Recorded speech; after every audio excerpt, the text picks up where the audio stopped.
2020 के दिल्ली दंगों को लेकर सुप्रीम कोर्ट में सुनवाई चल रही थी और इस सुनवाई में शर्जील इमाम और उमर खालिद को एक बार फिर से झटका लगा है। इससे पहले हाई कोर्ट में भी उन्हें जमानत को लेकर झटका लग चुका है। इसके अलावा जो इसमें बड़ी बात है, उसमें कुछ लोगों को इसमें जमानत मिल गई है जो इस दंगे के आरोपियों में से एक थे। उसमें एक नाम है गुलफिशा फातिमा का, मीरान हैदर, शिफाउर रहमान, मोहम्मद सलीम खान, सादाब अहमद। ये वो नाम हैं जिनको जमानत मुकर्रर हो गई है सुप्रीम कोर्ट के जरिए। लेकिन उमर खालिद और शर्जील इमाम अभी भी जेल में बंद रहेंगे। सुप्रीम कोर्ट ने इसके पीछे कई सारी टिप्पणियां की हैं, कुछ वजह भी बताई हैं। दिल्ली पुलिस से भी क्या कुछ इस बार सुप्रीम कोर्ट में सामने आया है, क्या कहा गया, सब जानेंगे हमारे सहयोगी केशव के साथ। सर, सबसे पहले ये बताइए कि उमर खालिद और शर्जील इमाम, इसमें से अगर हम शर्जील की बात करें तो 18 जनवरी 2020 से जेल में है और खालिद 13 जनवरी 2020 से जेल में है। जी, 13 जनवरी नहीं, माफ कीजिए, 13 सितंबर 2020 से जेल में है।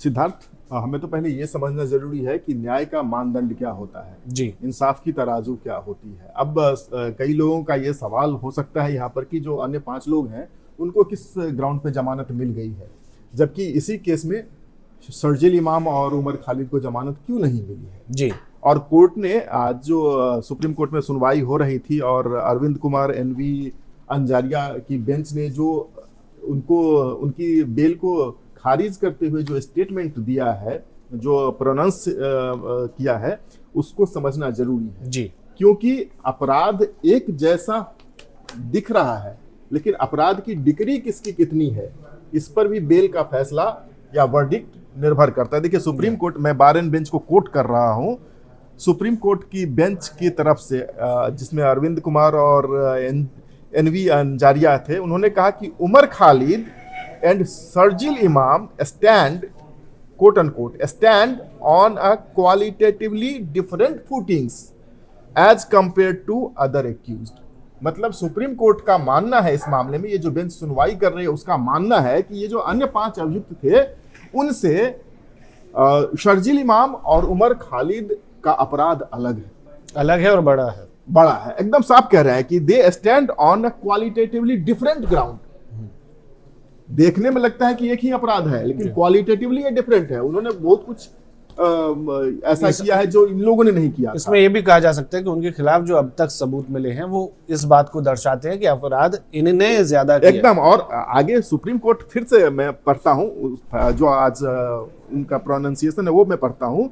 दिस कोर्ट इज सैटिस्फाइड, देखिए, this court is satisfied that the prosecution material disclosed a prima facie allegation against the appellants Umar Khalid and Sharjeel Imam. मतलब कोर्ट इस बात को लेकर संतुष्ट है, अभियोजन के तरफ से जो सबूत और जो गवाह पेश किए गए हैं उसको लेकर के सुप्रीम कोर्ट की यह बेंच संतुष्ट है कि उमर खालिद और शर्जील इमाम के खिलाफ इस मामले में प्रथम दृष्टया अपराध साबित हो रहे हैं। जी, इसमें दिल्ली पुलिस ने जो कहा है, क्योंकि हर बार ये होता है कि जब भी जमानत के लिए उमर खालिद या शर्जील इमाम जाते हैं तो उमर खालिद के जो टेलीग्राम चैट्स हैं उनका हवाला दिया जाता है, साथ ही शर्जील इमाम का वो वीडियो आता है जिसमें वो चिकन नेक पर मलबा डालकर उसको अलग करने की बात कर रहे हैं। और ये सबसे बड़ा एक तरह से देशद्रोह का इसमें मुकदमा बनता भी है, क्योंकि आप देश को काटने और अलग थलग करने की बात कर रहे हैं। इसके अलावा दिल्ली पुलिस ने जो इस बार सुनवाई में कहा है वो क्या है? दिल्ली पुलिस ने जो इस बार सुनवाई में कहा है उसमें हालांकि नई बात बहुत ज्यादा इसमें कुछ नहीं है, बात वही है जो पिछले 5 सालों से चली आ रही है।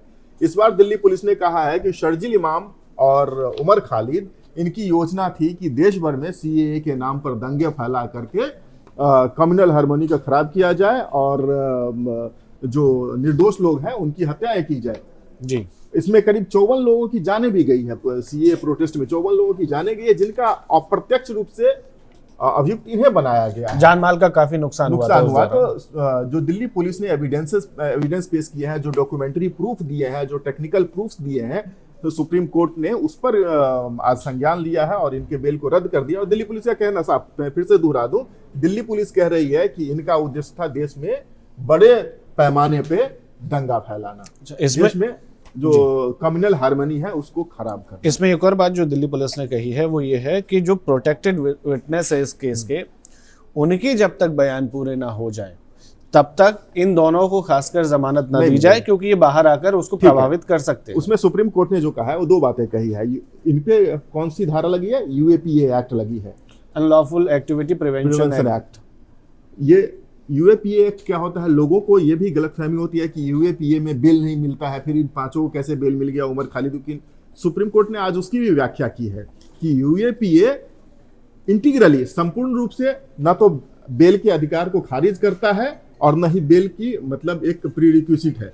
ऐसा नहीं है जैसे अन्य धाराओं में है। सुप्रीम कोर्ट मामले की जांच करके कानून की धाराओं का विवेचन करके यूएपीए में भी जमानत दे सकता है या नहीं दे सकता है।